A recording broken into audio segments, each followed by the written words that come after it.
ஆசிரியர்களுக்கு வணக்கம்.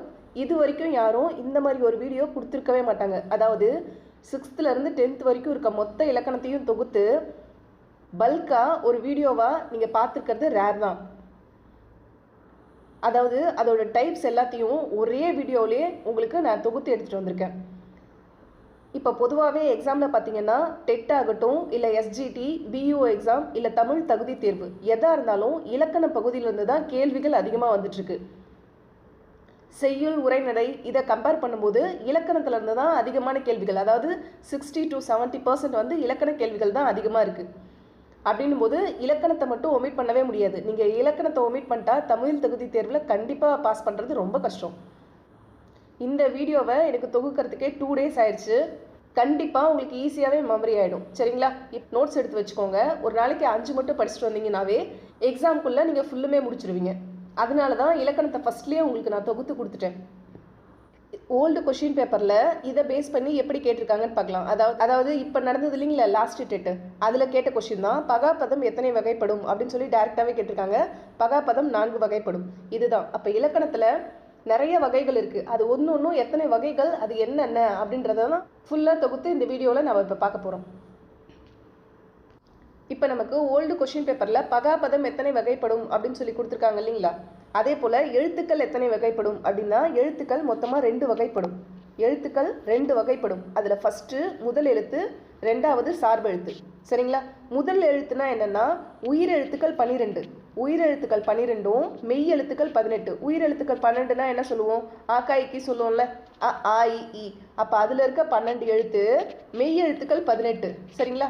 இது மொத்தம் சேர்ந்தது தான் 30 எழுத்து வரும். இந்த 30 எழுத்துக்கள் தான் முதல் எழுத்து. அப்போ எப்படி கேள்வி கேட்பாங்க? முதல் எழுத்துக்களின் எண்ணிக்கை எவ்வளவு அப்படின்னு கேட்டால் 30 எழுத்துக்கள்னு போட்டுடலாம். இல்லை எழுத்துக்களின் வகை என்ன அப்படின்னு கேட்டால் 2 வகை, முதல் எழுத்து, சார்பெழுத்து. இப்போ முதல் எழுத்து 30 இருக்குது. சரிங்களா? அப்போ சார்பெழுத்து எத்தனை இருக்குன்னா சார்பெழுத்து 10 இருக்குது. அதாவது இந்த சார்பெழுத்தோட ஸ்பெஷல் என்னென்னா முதல் எழுத்துக்களை சார்ந்து வரும். இங்கே இருக்கு இல்லைங்களா? இங்கே இருக்கிற சார்பெழுத்துக்கள்ன்றது இங்கே இருக்க முதல் எழுத்துக்களை சார்ந்து வர்றது. அதாவது அ ஆ இ ஈ இருக்கு இல்லைங்களா? உயிரெழுத்துக்கள் 12, மெய்யெழுத்துக்கள் 18. இதை ஃபுல்லாக சார்ந்து வர்றது தான் சார்பெழுத்து. அப்போ சார்பெழுத்து 10 வகைப்படும். முதல் எழுத்தை சார்ந்து வருபவை சார்பெழுத்து. அப்போ சார்பெழுத்து 10 வகைப்படும். அது நமக்கு தெரியும். உயிர்மெய், ஆயுதம், உயிரிழபடை, ஒற்றலபடை, குற்றியலுகரம், குற்றியலிகரம், ஐகார குறுக்கம், மௌகார குறுக்கம், மகர குறுக்கம், ஆயத்த குறுக்கம். அப்போ சார்பெழுத்து 10. அப்போ எழுத்துக்கள் 2 வகைப்படும். முதல் எழுத்து, சார்பெழுத்து. முதல் எழுத்து 30 வகைப்படும். சார்பெழுத்து 10 வகைப்படும். சரிங்களா? நெக்ஸ்ட் என்ன பார்க்க போனோம்னா மயங்கொலி எழுத்துக்கள். மயங்கொலி எழுத்துக்கள் 8 வகைப்படும். மயங்கொலி எழுத்துக்கள் எத்தனை வகைப்படும் கேட்டால் 8 வகைப்படும். அது என்னென்னு பார்க்கலாம்.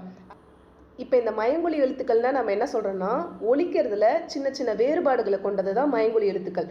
எக்ஸாம்பிளாக இங்கே பாருங்கள், நா நா நா 3 நா இருக்குது. இப்போ பணம், பண்டம் அப்படின்ற இடத்துலலாம் இது வரும். இந்த நா நம்ம என்ன சொல்லுவோம்? நன்றி அப்படின்ற இடத்துல இந்த நாவை யூஸ் பண்ணுவோம். இந்த இடத்துல சமாதானம் அப்படின்ற இடத்துலலாம் இந்த நா வரும். அப்போ 3மே நா தான். ஒலிக்கிறதுல ஒரு சின்ன வேறுபாடு தான் இருக்குது. ஆனால் நமக்கு சவுண்டு ஒரே மாதிரி தான் இருக்குது. அதே போல் தான் இங்கே லா லா லா 3 லா இருக்குது. இங்கே ரா ரா 2 ரா இருக்குது. அப்போ மொத்தமாக எத்தனை எழுத்துக்கள் இருக்குது? 8 எழுத்துக்கள். அப்போ மயங்கொலி எழுத்துக்கள் எத்தனை இருக்குது? 8 இருக்குது. உங்களுக்காக நான் இம்பார்ட்டன்ட் டாபிக்ஸ் எல்லாத்தையும் தொகுத்து எது இம்பார்ட்டனோ அதை மட்டும்தான் நம்ம சேனலில் பார்த்துட்ருக்கோம். உங்ககிட்ட இருந்து நான் ஒரு சின்ன விஷயத்தை தான் எதிர்பார்க்குறேன், ஒரு லைக் அண்ட் ஹைப். இது நீங்கள் எனக்கு கொடுக்குற அங்கீகாரம். ஆனால் லைக் போட்டவங்க தான் மறுபடியும் போட்டுட்ருக்காங்க. நீங்கள் கொடுக்குற இந்த சின்ன சின்ன ஊக்கம் தானே எனக்கும் மோட்டிவாக இருக்கும். இது போல் நிறைய யூஸ்ஃபுல்லான வீடியோவை கேதர் பண்ணி கொடுக்கறதுக்கு. கிளாஸ் பார்க்கலாம். நெக்ஸ்ட்டு சுட்டெழுத்துக்கள். சுட்டெழுத்துக்கள்னா ஆ இ உ. அதாவது சுட்டெழுத்துக்கள் எத்தனை வகைப்படும்? 3 வகைப்படும். ஆ இ உ. இதை எப்படி கேட்கலாம்? அதுக்கு வாய்ப்பு இருக்குன்னா கீழே கொடுக்கப்பட்டவைகளுள் சுட்டெழுத்து அல்லாதது எது அப்படின்னு சொல்லி கேட்கறதுக்கு வாய்ப்பு இருக்குது. ஆ இ உ கொடுத்துட்டு இந்த இடத்துல இன்னொரு ஈயோ இல்லை இன்னொரு ஊவோ இப்படி கொடுத்து கேட்டாங்கன்னா அது நமக்கு தெரியணும். அப்போ சுட்டெழுத்துக்கள் என்னது? ஆ இ உ. அவன், இவன், உவன். இதை பற்றி நம்ம டீட்டெயிலாக கிராமர் கிளாஸில் நம்ம பார்ப்போம். பட் இதெல்லாம் ரொம்ப இம்பார்ட்டன்ட். எத்தனை வகைப்படும், என்னென்ன அப்படின்னு கேட்குறதுக்கு வாய்ப்பு இருக்குது. ஃபஸ்ட்டு இந்த பேசிக்கை நல்லா தெரிஞ்சுக்கோங்க. இந்த வீடியோ உங்களுக்கு ஃபைனல் ரிவிஷனுக்கு 100% ரொம்ப யூஸ்ஃபுல்லாக இருக்கும். சரிங்களா? நீங்கள் கிராமர் பார்த்துட்டே வந்திருந்தாலும் நீங்கள் புக்கில் இருக்க கிராமர் பார்த்துட்டே வந்தாலும் ஃபைனல் ரிவிஷனுக்கு நீங்கள் வேறு எந்த புக்குமே தேட தேவையில்ல. எந்த ஸ்கூல் புக்கும், அதாவது 6th book, 7th book, 8th புக்குன்னு அவசரமாக பெறட்டணுன்ற அவசியமே வராது. இந்த கிராமரை மட்டும் எடுத்து பார்த்தாவே 6th to 10th வரைக்கும் எல்லா கிராமருமே கவர் ஆகிருக்கும். அப்படின்னும் போது நீங்கள் ஜஸ்ட்டு ஒரு கிளான்ஸ் பார்த்தாவே உங்கள் மனசில் ரிவிஷன் அப்போ இப்போ சுட்டெழுத்துக்கள் ஆயி ஊனா அவன் இவன் உவன் அப்போ எங்கே எது வரும் அப்படின்றது உங்களுக்கு கிளியராக தெரிய ஆரம்பிச்சிடும். சரிங்களா? இது ரிவிஷன் வரைக்குமே யூஸ்ஃபுல்லாக இருக்கும். அதனால மறக்காமல் எல்லோரும் கைப்பட எழுதி வச்சுக்கோங்க. தயவு செய்து யாரும் பிடிஎஃப் கேட்காதீங்க. இது இம்பார்ட்டன்ட் அப்படின்னக்குள்ள நம்ம கைப்பட எழுதினாதான் இதுக்கான வேல்யூவும் அதிகமாக இருக்கும். ஒரு சில விஷயங்கள்லாம் பிடிஎஃப்பை தாண்டி நம்ம கூட எப்போ ரொம்ப கனெக்டில் இருக்கும்னா இந்த மாதிரி நம்ம கைப்பட எழுதுறது அது கண்டிப்பாக எக்ஸாம் டைமில் நமக்கு கை கொடுக்கும். நெக்ஸ்ட் பார்க்கலாம். வினா எழுத்துக்கள் 5 இருக்குது. அது என்னென்னா ஏ, யா, ஆ, ஓ, ஏ.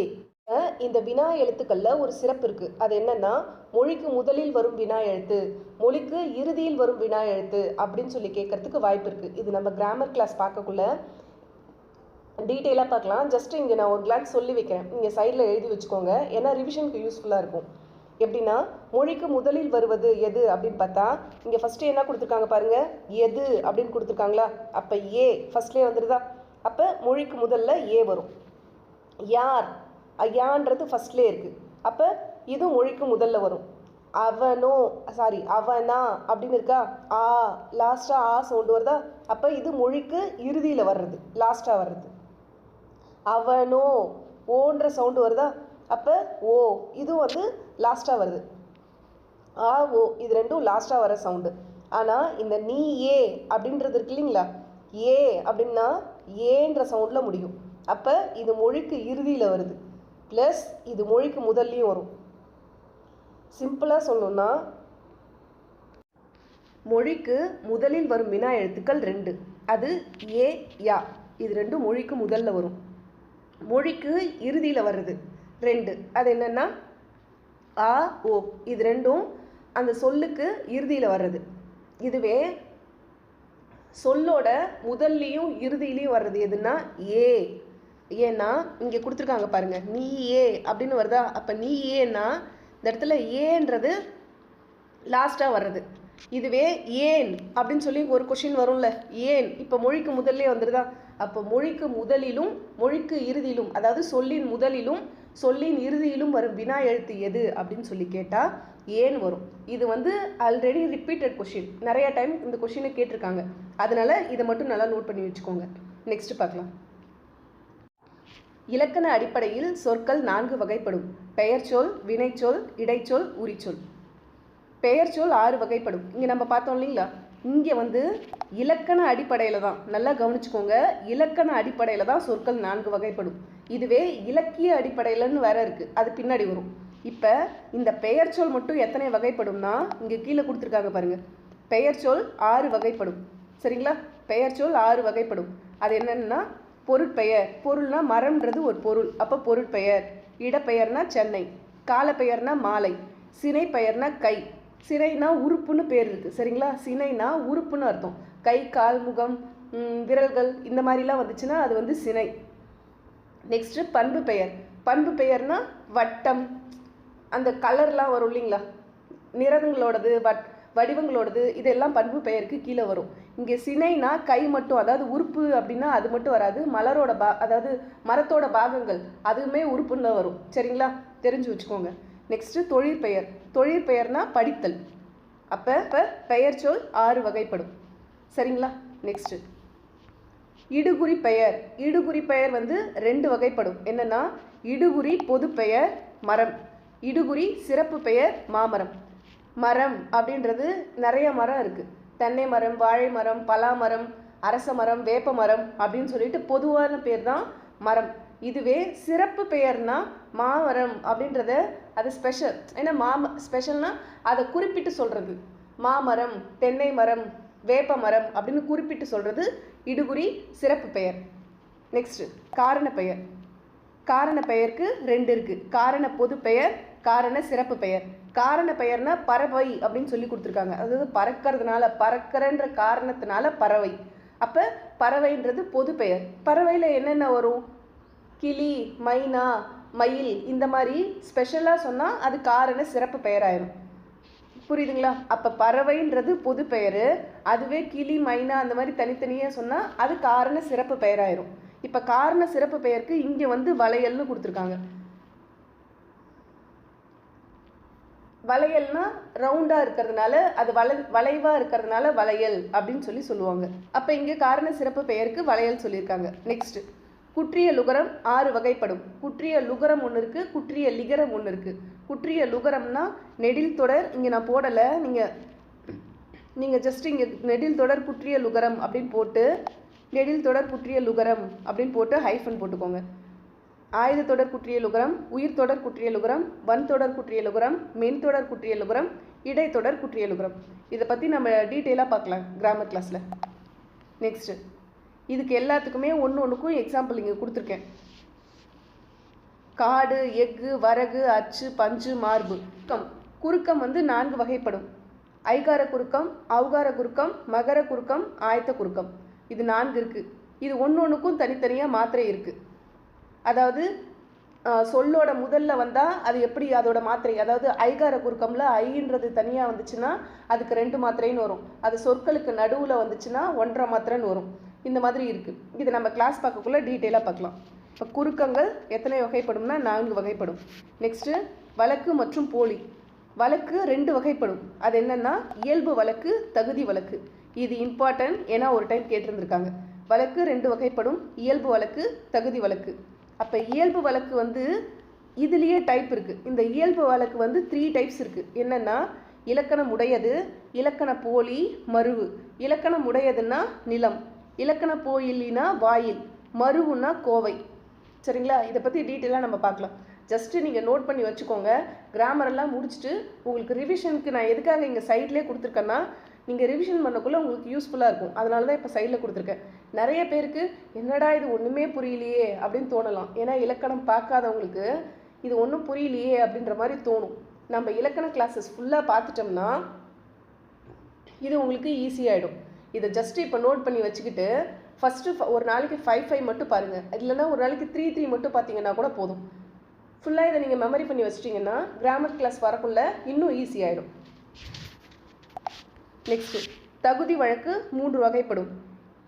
இடக்கரடக்கல், மங்கலம், குழுவுக்குறி.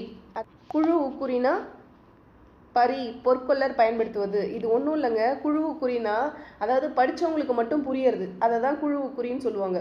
அதாவது பொண்ணுன்னா நமக்கு எல்லாருக்குமே புரியும். இதே பரினா பொண்ணுன்னு சொல்லுவாங்களா, பரின்றதுக்கு இன்னொரு மீனிங் என்னென்னா, இந்த பரி அப்படின்றதுக்கு இன்னொரு மீனிங் இருக்குது. அது என்னென்னா பொண்ணுன்னு அர்த்தம். சரிங்களா? அதாவது கோல்டு. அப்போ இந்த வேர்டை யார் யூஸ் பண்ணுவாங்கன்னா பொற்கொள்ளர்கள். பொற்கொள்ளர்கள் வந்து பொண்ணை பரின்னு சொல்லுவாங்களாம். அப்போ ஒரு குறிப்பிட்ட துறை சார்ந்தவங்களுக்கு மட்டும் புரிகிற வார்த்தைக்கு பேர் தான் குழுவுக்குறி.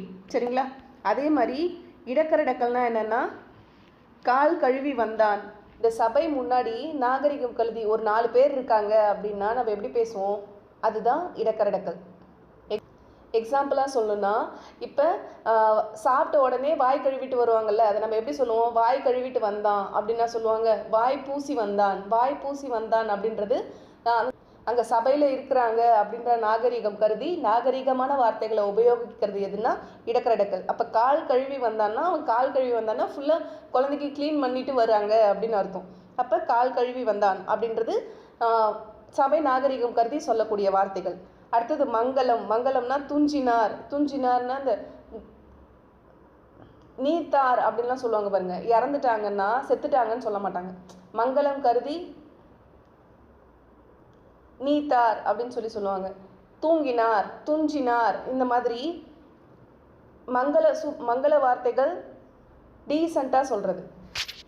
நெக்ஸ்ட்டு, போலி. போலி 3 வகைப்படும். முதற் போலி, இடைப்போலி, கடைப்போலி.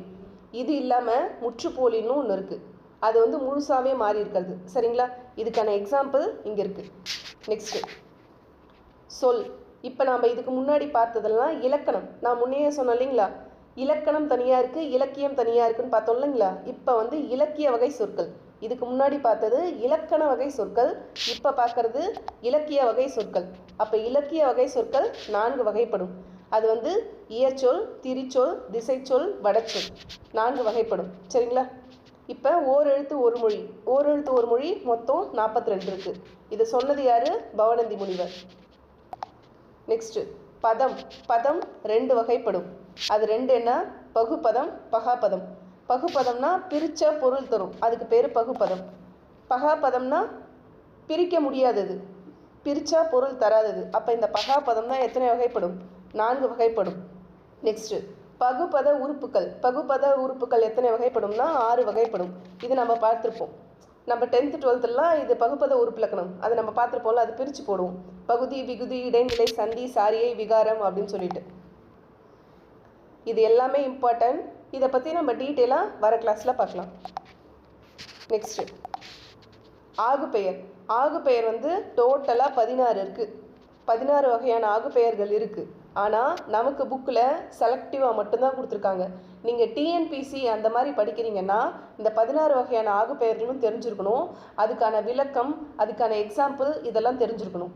ஆனால் ஏன்னா இது கேட்டிருக்காங்க டிஎன்பிசியில். இந்த ரொம்ப ஹார்டாக இப்போ லாஸ்ட்டாக நடந்ததில்லை, அதுக்கு முன்னாடி நடந்த டிஎன்பிசியில் ரொம்ப ஹார்ட் லெவலில் ஒரு கொஷின் கேட்டிருந்தாங்க பாருங்கள். ஆன்சரே பண்ண முடியாத அளவுக்கு. அதில் இந்த ஆகு பெயர்லேருந்து 2 கொஷின் வந்திருந்தது, டஃப்பாக வந்திருந்தது. அப்போ அவங்க தான் டீட்டெயிலாக படிக்கணும். நமக்கு புக்கில் என்ன கொடுத்துருக்காங்களோ அதை மட்டும் பார்த்தா போதும். நம்ம புக்கில் இது வந்து கொடுத்துருக்கிறது பொருளாகு பெயர், இடவாகு பெயர், காலவாகு பெயர், சினையாகு பெயர், பண்பாகு பெயர், தொழிலாகு பெயர், இவ்வளோ தான். இதில் இந்த இடவாகு பெயர் இந்தியா வென்றதுன்னு இருக்கு இல்லைங்களா, இது நிறையா டைம் ரிப்பீட்டட் கொஷின். சரிங்களா? இந்த இடவாகு பெயர் நிறையா டைம் கேட்டிருக்காங்க, அதனால தான் இங்கேயே நான் கொடுத்துருக்கேன். நெக்ஸ்ட்டு வினைமுற்று 2 வகைப்படும். தெரிநிலை வினைமுற்று, குறிப்பு வினைமுற்று. அதே போல் எச்சமும் 2 வகைப்படும். பெயரெச்சம், வினையெச்சம். புணர்ச்சி. இப்போ புணர்ச்சி மற்றும் யாப்பு இது பார்க்க போகிறோம். இதில் வந்து ஃபஸ்ட்டு வேற்றுமை. வேற்றுமை வந்து 8 வகைப்படும். வேற்றுமை வந்து மொத்தம் 8. இதில் வந்து முதலாம் வேற்றுமைக்கும் 2வது வேற்றுமையும் இது பண்ண மாட்டாங்க. முதலாம் வேற்றுமை எழுவாய் வேற்றுமைன்னு சொல்லுவாங்க, முதல் வேற்றுமையை. 8வது வேற்றுமை வந்து விழி வேற்றுமை அப்படின்னு சொல்லுவாங்க. அதுக்கு நடுவில் இருக்கிற உறுப்புகள் தான் இது. ஐயாள்கு இன்னது கண் அப்படின்னு சொல்லுவாங்க. இதை பற்றின எக்ஸ்பிளனேஷன் 9th புக்கில் அவ்வளோ டீட்டெயிலாக அழகாக கொடுத்துருக்காங்க. இந்த 9th புக்கில் இந்த டாபிக் ரொம்ப இம்பார்ட்டன்ட், இந்த கிராமர். ஏன்னா எல்லா கொஷின்லையுமே இது இல்லாத கொஷின் பேப்பர் இல்லைன்னு சொல்லலாம். அதாவது ஒரு 80% அந்த டாப்பிக்கில், அதாவது அந்த பர்டிகுலர் வேற்றுமை தொகையிலேருந்து நிறையா கொஷின்ஸ் வந்திருக்கு. இதை நம்ம டீட்டெயிலாக பார்க்கலாம். இதை நம்ம 9th கிளாஸ் வரும்போது இந்த கிராமர் பார்க்கலாம். ஈஸியாகவே எப்படி ஷார்ட்கட்டோட ஞாபகம் வச்சுக்கிறதுன்னு நான் உங்களுக்கு அப்போ சொல்கிறேன். நெக்ஸ்ட்டு தொகைநிலை தொடர் 6 வகைப்படும். என்னென்னா அது என்னென்ன தொகைநிலை தொடர்னு பார்க்கலாம். வேற்றுமை தொகை, வினை தொகை, பண்பு தொகை, ஓமை தொகை, உண்மை தொகை, அன்மொழி தொகை. அப்போ தொகைநிலை தொடர் மொத்தம் 6 இருக்குது. உங்களுக்கு ஞாபகம் இருக்குங்களா? நம்ம ஆல்ரெடி தொகைநிலை தொகாநிலை டெஸ்ட் எழுதியிருப்போம், 10th நம்ம பார்த்துருப்போம். சரிங்களா? 10th கிராமரில் இது இருக்குது. அப்போ தொகைநிலை 6னா தொகாநிலை எத்தனை ஞாபகம் இருக்குங்களா? ஞாபகம் இருந்தால் ஜஸ்ட்டு யோசிச்சு பாருங்கள், நீங்கள் நினச்சது சரியான்னு பார்க்கலாம். அப்போ தொகாநிலை 9 வகைப்படும். சரிங்களா? அது என்னென்னா எழுவாய் தொடர், விழி தொடர், வினைமுற்று தொடர், பெயரச்சு தொடர், வினையச்ச தொடர், வேற்றுமை தொகாநிலை தொடர், இடைச்சொல் தொடர், உரிச்சொல் தொடர். அப்போ தொகாநிலை மொத்தமாக எத்தனை இருக்குது? 9 இருக்குது. நெக்ஸ்ட்டு அடுக்கு தொடர். இப்போ நம்ம பார்க்க போகிறது அடுக்கு தொடர் பற்றி பார்க்குறோம். இந்த அடுக்கு தொடரில் வந்து புணர்ச்சி வந்து 2 டைப் இருக்குது. அது என்னென்னா இயல்பு புணர்ச்சி, விகார புணர்ச்சி. இயல்பு புணர்ச்சி நார்மல் தான், அதாவது ஒரு வார்த்தையை 2ஆக பிரித்தா இயல்பாக புணர்றது, நடுவில் எந்த ஒரு மாற்றமும் இல்லாமல் அப்படியே வந்துச்சுன்னா அது இயல்பு புணர்ச்சின்னு சொல்லுவாங்க. விகார புணர்ச்சி தான் 3 டைப்ஸ் இருக்குது. தோன்றல், திரிதல், கெடுதல் அப்படின்னு சொல்லுவாங்க. அப்போ இயல்பு புணர்ச்சிக்கு வகை கிடையாது, ஆனால் விகார புணர்ச்சிக்கு மட்டும் 3 டைப்ஸ் இருக்குது. என்னென்னா தோன்றல், திரிதல், கெடுதல். யாப்பிலக்கண உறுப்புகள். யாப்பிலக்கண உறுப்புகள் 6 வகைப்படும். இது மோஸ்ட்லி எல்லாருக்குமே தெரிஞ்சிருக்கும். எழுத்து, அசை, சீர், தலை, அடி, தொடை, இந்த மாதிரி. இப்போ எழுத்தில் எத்தனை இருக்குது, அசையில் எத்தனை இருக்குது, சீரில் எத்தனை இருக்குது, இந்த மாதிரிலாம் கொஷின்ஸ் வந்திருக்கு. இதில் இந்த கிராமர் பார்ட்டு, அதாவது இந்த பார்ட் வந்துட்டு பேப்பர் 2 எழுதுகிறவங்களுக்கும் எஸ்ஜிடி எழுதுகிறவங்களுக்கும் இம்பார்ட்டன்ட். சரிங்களா? எஸ்ஜிடி பேப்பர் 2 + பிஇஓ கூட சொல்லலாம். இவங்களுக்கு இது இம்பார்ட்டன்ட். பேப்பர் 1க்கு வந்து அதிகமாக இது கேட்ட மாதிரி தெரியல. ஆனால் பேப்பர் 2ல் நிறைய டைம் கேட்டிருக்காங்க இந்த கொஷின். எஸ்ஜிடிலையுமே வந்திருக்கு. இதை பற்றி டீட்டெயிலாகவே கேட்குறாங்க. அப்போ யாப்பிலக்கண உறுப்புகள் 6 வகைப்படும். இதை நல்லா தெரிஞ்சுக்கோங்க. யாப்பிலக்கண உறுப்புகள் 6 வகைப்படும். இந்த ஒவ்வொன்றும் எத்தனை வகை அப்படின்றத நம்ம கீழே பார்க்கலாம். சரிங்களா? ஃபஸ்ட்டு இந்த எழுத்துன்றது யாப்பு இலக்கணப்படி எழுத்து 3 வகைப்படும். அது என்னென்னா குறில், நெடில், ஒற்று. நெக்ஸ்ட்டு இதே யாப்பு இலக்கணப்படி அசை வந்து 2 வகைப்படும். நேரசை, நிறையசை. நெக்ஸ்ட்டு சீர் வந்து 4 வகைப்படும். ஓரசைச்சீர், ஈரசைச்சீர், மூவசைச்சீர், 4 அசைச்சீர். அப்போ சீர் வந்து 4 வகை. தலை எத்தனை? 7. நேரொன்றாசிரியர் தலை, நிறையொன்றாசிரியர் தலை, இயற்சீர் வெண்டலை, வெண்சீர் வெண்டலை, கலித்தலை, ஒன்றிய வஞ்சித்தலை, ஒன்றாத வஞ்சித்தலை. அப்போ தலை வந்து டோட்டலாக 7 இருக்குது. நெக்ஸ்ட்டு அடி 5 வகைப்படும். இது வந்து குரலடி, சிந்தடி, அளவடி, நெடிலடி, கழிநெடிலடி. இதை வந்து எக்ஸாமில் கேட்டிருக்காங்க. குரலடினா அதுக்கு என்ன கண்டிஷன், சிந்தடினா அதுக்கு என்ன கண்டிஷன், அளவடினா என்னது அப்படின்னு சொல்லிட்டு இது கேட்டிருக்காங்க. இது இம்பார்ட்டன்ட் தான். இது நம்ம கிராமர் பார்க்கக்குள்ளே பார்த்துடலாம். நெக்ஸ்ட்டு தொடைனா செய்யுள்ள அடிகளோ சீரோ ஒன்றோடு ஒன்று பிணைந்து வருவது தான் தொடை அப்படின்னு சொல்கிறாங்க. இது எத்தனைனா 8 வகை இருக்குது. தொடை வந்து மொத்தமாக எத்தனை? 8. மோனை, எதுகை, இயைபு, அளபடை, முரண், இரட்டை, அந்தாதி, செந்தொடை. இதை பற்றிலாம் பெருசாக டீட்டெயிலாக இங்கே இல்லை. ஆனால் இந்த எதுகை, மோனை, இயைபு இதை வந்து நமக்கு அடிக்கடி கேட்பாங்க. இந்த அளபடை பற்றி நம்ம 10th புக்லேயும் பார்த்துருக்கோம். சரிங்களா?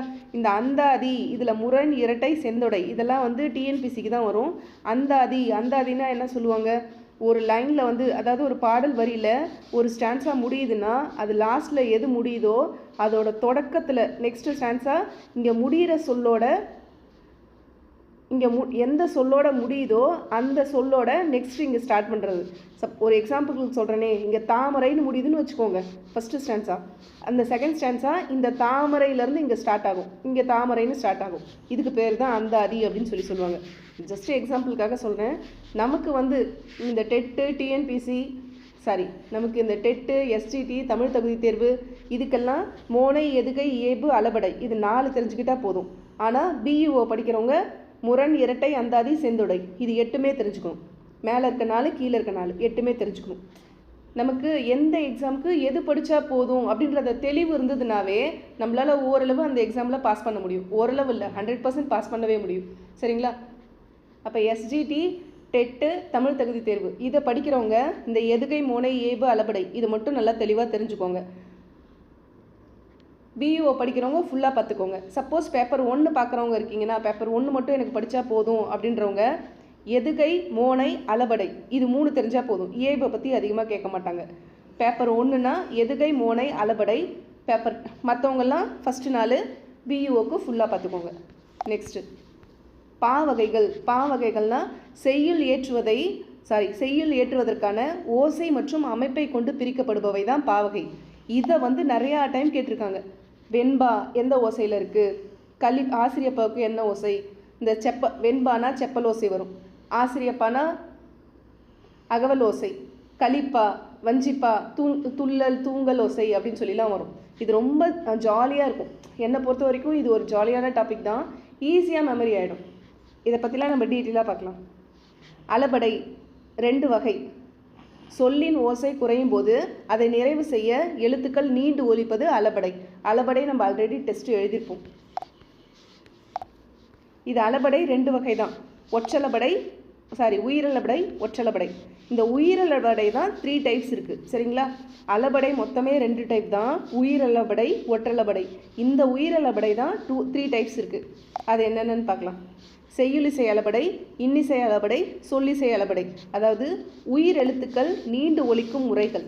இதை தான் நம்ம அளபடைன்னு சொல்லுவோம். உயிரெழுத்துக்களை வச்சு தான் இந்த அளபடையை பிரிப்பாங்க. அது செய்யுளிசையா, இன்னிசையா, சொல்லிசையான்ட்டு. இந்த செய்யுளிசை அளபடைக்கு இன்னொரு பேர் தான் இசை நிறை அளபடை. சரிங்களா? ஆல்ரெடி நம்ம கிளாஸை ஃபாலோ பண்ணிட்டு இருக்கவங்களுக்குலாம் இது நம்ம டெஸ்ட் எழுதியிருப்போம். ஓரளவு கிளியராகவே தெரிஞ்சிருக்கும். நெக்ஸ்ட்டு மொழி வந்து 3 வகைப்படும். என்னென்னா தனிமொழி, தொடர்மொழி, பொதுமொழி. இதுவுமே நம்ம பார்த்தது தான்.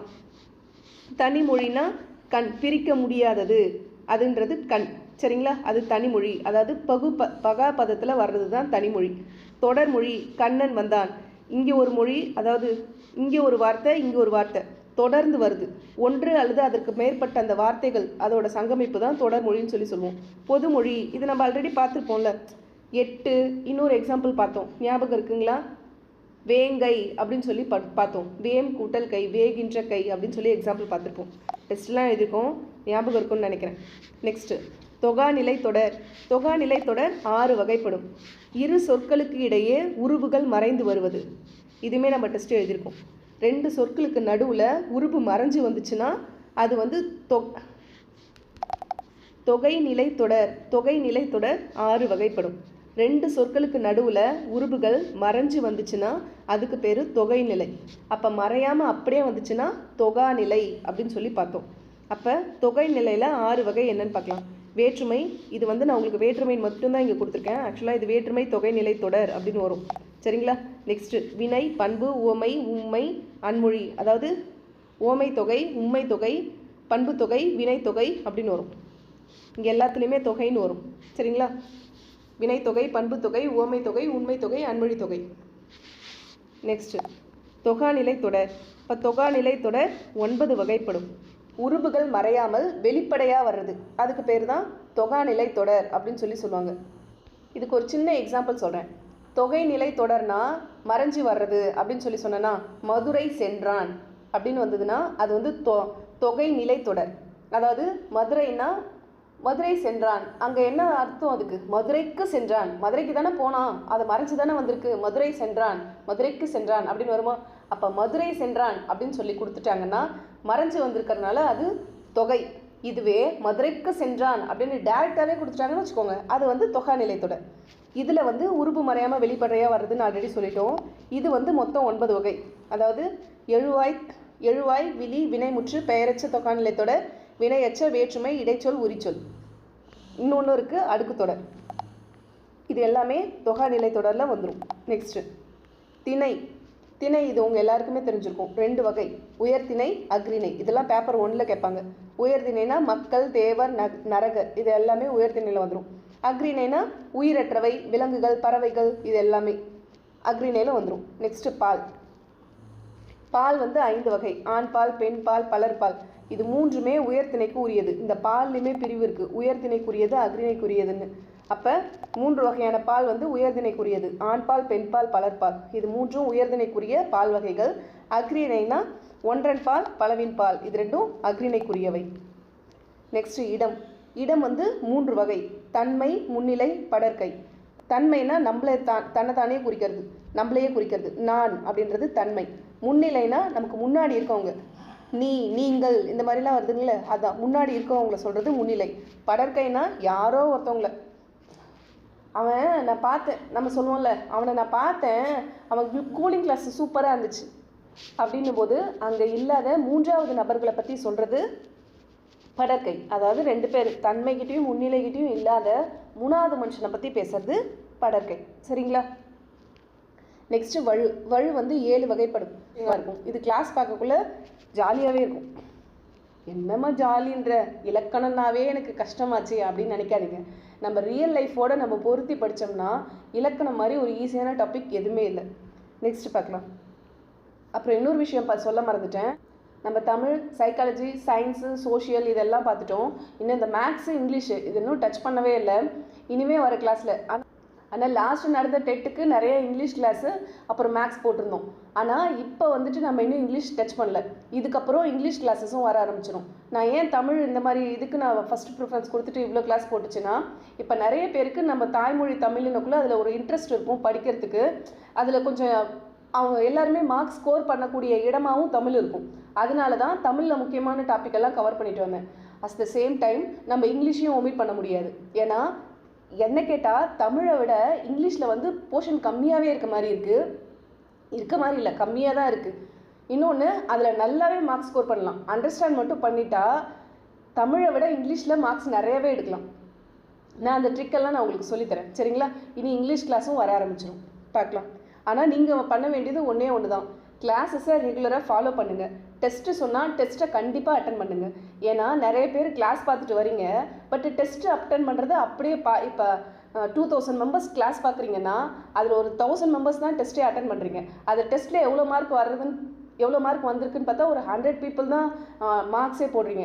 இந்த மாதிரி உங்களோட ரேஷியோ டவுன் ஆகிட்டு வந்ததுன்னா அது எனக்கு மோட்டிவாக இருக்குது. அதில் கம்மியாக தானே அப்போ டெஸ்ட் அட்டன் பண்ணுறாங்க, அப்போ டெஸ்ட் வைக்கணுமா அப்படின்ற ஒரு தாட் வந்துட்டு நம்ம கிளாஸஸே போட்டுடலாமோ, ஏன்னா ஈகராக அதுதானே பார்க்குறாங்க அப்படின்ற மாதிரி தோண ஆரம்பிச்சிருது.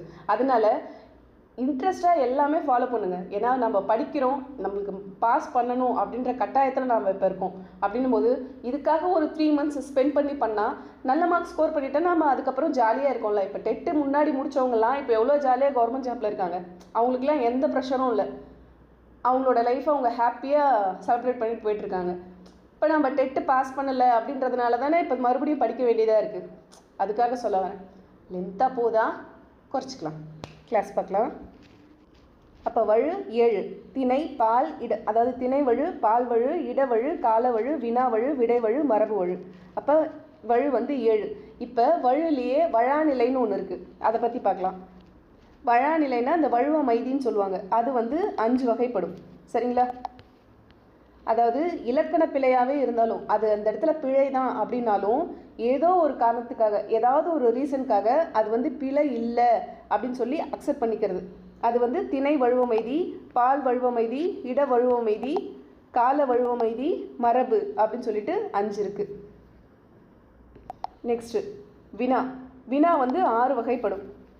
இது வினா எத்தனை வகைப்படும், விடை எத்தனை வகைப்படும்? ஐ திங்க் விடை தான் கேட்டிருந்தாங்கன்னு நினைக்கிறேன். ஃபஸ்ட்டு நடந்த டெட்டில் நான் கொஷின் பேப்பர் பார்த்தேன். அதில் விடை எத்தனை வகைப்படும் கேட்டாங்கன்னு நினைக்கிறேன். ஃபஸ்ட்டு டெட்லையா செகண்ட் டெட்லையான்னு தெரியல, பட் இந்த கொஷின் கேட்டிருந்தாங்க. வினா 6 வகை: அறிவினா, அரியா வினா, ஐய வினா, கொழல் வினா, கொடை வினா, ஏவல் வினா. இதே போல் விடை 8 வகைப்படும்: சுட்டு, மறை, நேர், ஏவல், வினா எதிர் வினாதல், உற்றது உரைத்தல், உருவது கூறல், இனமொழி விடை. ஆக்சுவலாக இதுவுமே ரொம்ப இன்ட்ரெஸ்டான டாபிக் தான். சுட்டுனா என்ன, மறைனா என்ன, நேர் விடைனா என்ன, இந்த நேர் விடையெல்லாம் படிக்கக்குள்ள நமக்கு ஜாலியாக இருக்கும். ரொம்ப இன்ட்ரெஸ்டிங்காக தான் இருக்கும் இந்த டாப்பிக்லாம். நெக்ஸ்ட்டு பொருள்கோள். பொருள்கோள் மொத்தம் 8 வகை இருக்குது. இதுவுமே கேட்டிருந்துருக்காங்க. இப்போ ஒரு செய்யுள் இருக்குன்னு வச்சுக்கோங்க. அந்த செய்யுளில் சொற்களை எப்படி அதை புரிஞ்சுக்கிறாங்க, எந்த மாதிரி பொருள் புரிஞ்சுக்கப்படுது அப்படின்றத பொறுத்து பொருள்கோள் 8 வகை இருக்குது. அது என்னென்னா ஆற்று நீர் பொருள்கோள். ஆற்று நீரை போல் ஃபஸ்ட் ஸ்டார்டிங்லேருந்து லாஸ்ட் வரைக்கும் போகிறது. ஒரு சொல் அதே மாதிரி அதே ஃப்ளோலே போயிட்டு பொருள் கொடுக்கறது. இதுவுமே ஓரளவு இன்ட்ரெஸ்டிங்காகவே இருக்கும். மொழி மாற்று நமக்கு இங்கே கொடுத்துருக்கிறதெல்லாம் பார்த்திங்கன்னா ஐ திங்க் 10th நினைக்கிறேன், 10th 9th ரெண்டுத்தில் ஒன்றில் இருக்கும். ஆற்று நீர், மொழி மாற்று, நிரல் நிறை, இது 3 மட்டும்தான் கொடுத்துருக்காங்க. சரிங்களா? இதெல்லாம் நம்ம படிக்கணும்னு இல்லை, இதெல்லாம் பிஇஓ அவங்க தான் தெரிஞ்சுக்கணும். இது 3 மட்டும் படித்தா போதும். டெட்டு, டிஎன்பிசி, சரி டெட்டு, பிஇஓ, எஸ்ஜிடி இவங்கெல்லாம் இது மட்டும் நீங்கள் படிச்சிங்கன்னா போதும். ஆற்று நீர் பொருள்கோள், மொழி மாற்று, நிரல் நிறை. இந்த விற்பூட்டு, தாப்பிசை, அலை, மறி, பாப்பு பொருள்கோள், அடிமாற்று பொருள்கோள் இதெல்லாம் பார்த்திங்கன்னா நம்ம புக்கில் கொடுக்கல. ஆனால் கொண்டு கூட்டு பொருள்கோள் நம்ம புக்கில் இருக்குது. சரிங்களா? இதுக்கு நன்னூலோட எக்ஸாம்பிளே சேர்த்து கொடுத்துருக்காங்க. அந்த புக்கில் இந்த லாஸ்ட் 2 லைன் நன்னூலில் என்ன சொல்லியிருக்காங்கன்றத எக்ஸாம்பிளே கொடுத்துருக்காங்க. இதை ஒரு எக்ஸாமுக்கு எஸ்ஜிடி எக்ஸாம்லேயேன்னு நினைக்கிறேன், எஸ்ஜிடிலேயோ பேப்பர் 2லேயோ அந்த 2 லைனை கொடுத்து இது எந்த நூல்லேருந்து வந்திருக்கு அப்படின்னு சொல்லி கொஷின் கேட்டிருந்தாங்க. கொண்டு கூட்டு பொருட்கோள் இதுவும் இம்பார்ட்டன்ட், இதையும் பார்த்துக்கோங்க. இந்த 3 ப்ளஸ் இது 1, இந்த 4 பொருட்கோள் மட்டும் தெரிஞ்சதுன்னா போதும். நெக்ஸ்ட்டு நிலம் 5 இணை ஐவகை இருக்குது. குறிஞ்சி, முல்லை, மருதம், நெய்தல், பாலை. இது உங்களுக்கு தெரியும். இதை பற்றிலாம் டீட்டெயிலாக கேட்கவே இல்லை, எந்த எக்ஸாம்லேயுமே கேட்கல. எந்த எக்ஸாம்லையும் மீன்ஸ் அந்த டெட்டு பேப்பர் 1 பேப்பர் 2 இது ரெண்டுத்துலேயுமே இதை பற்றின டீட்டெயில் வரல. பட் எஸ்ஜிடி நீங்கள் கண்டிப்பாக படித்தாகணும், பிஇஓ நீங்கள் 2 கண்டிப்பாக படித்தாகணும். எஸ்ஜிடி, பிஇஓ ப்ரிப்பேர் பண்ணுறவங்க இந்த குறிஞ்சியை பற்றி, அதாவது குறிஞ்சிக்கான கடவுள், அதோட நிலம், அதோட கருப்பொருட்கள்லாம் வரும்ல, அதை எல்லாத்தையும் நீங்கள் கிளியராக படித்தாகணும். எஸ்ஜிடிக்கு ப்ரிப்பேர் பண்ணுறவங்களும் பிஇஓக்கு ப்ரிப்பேர் பண்ணுறவங்களும். டெட்டுக்கு ஜஸ்ட்டு தெரிஞ்சு வச்சுக்கோங்க. அதாவது மக்கள், நிலம் இது பேசிக் தெரிஞ்சாவே போதும். கடவுள் இந்த பேசிக் தெரிஞ்சதுன்னா மட்டும் போதும். மற்றபடி கீழே நிறைய கொடுத்துருப்பாங்க. குறிஞ்சி நிலத்துக்கான மரம் அந்த மாதிரிலாம் நிறையா போகும் பாருங்கள். அந்த யாழெல்லாம் என்னென்ன அந்தளவுக்கு டீப்பாக போகணும்லாம் இல்லை, பேசிக் மட்டும் தெரிஞ்சுக்கிட்டிங்கன்னா போதும். நெக்ஸ்ட்டு அகத்திணைகள். அகத்திணைகள் 7 இருக்குது. குறிப்பேட்டில் 5 தான் சொல்கிறாங்க. இந்த 5ன்றது அன்பின் 5 இணைகளை குறிக்கும் அப்படின்னு சொல்கிறாங்க. அதாவது முழுமையான அகத்திணை அப்படின்றது என்னன்னு பார்த்தீங்கன்னா கைக்கிளை பெருந்திணை. நெக்ஸ்ட்டு புறத்திணைகள். புறத்திணைகள் வந்துட்டு 12 இருக்குது. இது இம்பார்ட்டன்ட். வெற்றி, கரந்தை, வஞ்சி, காஞ்சி, நொச்சி, உழிஞ்சை, தும்பை, வாகை, பாடான், பொதுவியல், கைக்கிளை, பெருந்திணை. இதை இந்த பேப்பர் 1 படிக்கிறவங்க இது புறத்திணைகளோட வகைகளை தெரிஞ்சுக்கோங்க. ஜஸ்ட்டு ஒரு கிளான்ஸ் பார்த்துக்கோங்க. ஆனால் பேப்பர் 2 படிக்கிறவங்களும் இதை டீட்டெயிலாக படித்தாகணும். அதே போல் பிஇஓ, எஸ்ஜிடி இவங்கெல்லாம் டீப்பாகவே படித்தாகணும். புறத்திணைகள் 12, வெற்றி திணை இது கேட்பாங்க. எப்படி கேட்பாங்கன்னா பகைவர்கள் ஒரு கோட்டை மதில் சூழ்ந்துட்டாங்கன்னா அவங்க எந்த பூவை வச்சுக்கிட்டு சண்டைக்கு போவாங்க அப்படின்ற மாதிரி கொஷின்ஸ் கேட்பாங்க. வெண்பா. வெண்பா 6 வகைப்படும். குரல் வெண்பா, சிந்தியல் வெண்பா, நேரிசை வெண்பா, இன்னிசை வெண்பா, பக்சோடை வெண்பா, களி வெண்பா. இது ஜஸ்ட்டு தெரிஞ்சு வச்சுக்கோங்க. ஆசிரியப்பா. ஆசிரியப்பா 4 வகை. நேரிசை ஆசிரியப்பா, இணைக்குரல் நேரிசை ஆசிரியப்பா, இணைக்குரல் ஆசிரியப்பா, நிலைமண்டில ஆசிரியப்பா, அடிமறி மண்டில ஆசிரியப்பா. இப்போ இதில் இந்த வெண்பாவும் ஆசிரியப்பாவும் எத்தனை வகைன்னு தெரிஞ்சுக்கிட்டாவே போதும். மற்றது எல்லாத்தையும் ஓரளவு கொஞ்சம் டீட்டெயிலாக பார்த்து வச்சுக்கோங்க. மறக்காமல் உங்கள் ஃப்ரெண்ட்ஸ்க்கு ஷேர் பண்ணுங்கள். இதில் இன்னொரு விஷயத்த சொல்கிறதுக்கு நான் கடமைப்பட்டிருக்கேன். ஒவ்வொரு வீடியோவிலும் சொல்லக்குள்ள எனக்கே கொஞ்சம் கில்ட்டியாக தான் இருக்குது. பட் இருந்தாலும் நான் சொல்லி தான் ஆகணும். நம்மளோட channel name TNTET eligibility exam. ஒரு சிலர் நம்ம சேனலோட வீடியோவை சட்டவிரோதமாக பதிவேற்றம் செஞ்சு அவங்க சேனலில் அப்லோட் பண்ணிகிட்ருக்காங்க. பட் நம்ம வார்னிங் கொடுத்தும் இன்னும் ஸ்டாப் பண்ணலை. யாராவது அந்த சேனலில் வீடியோ பார்த்தீங்கன்னா அது சட்டவிரோதமான வீடியோ, அதாவது அது என்னோடய வீடியோ. ஸோ அதை அவாய்ட் பண்ணிவிடுங்க. நல்லதே செய்வோம், நல்லதே நடக்கும். நன்றி.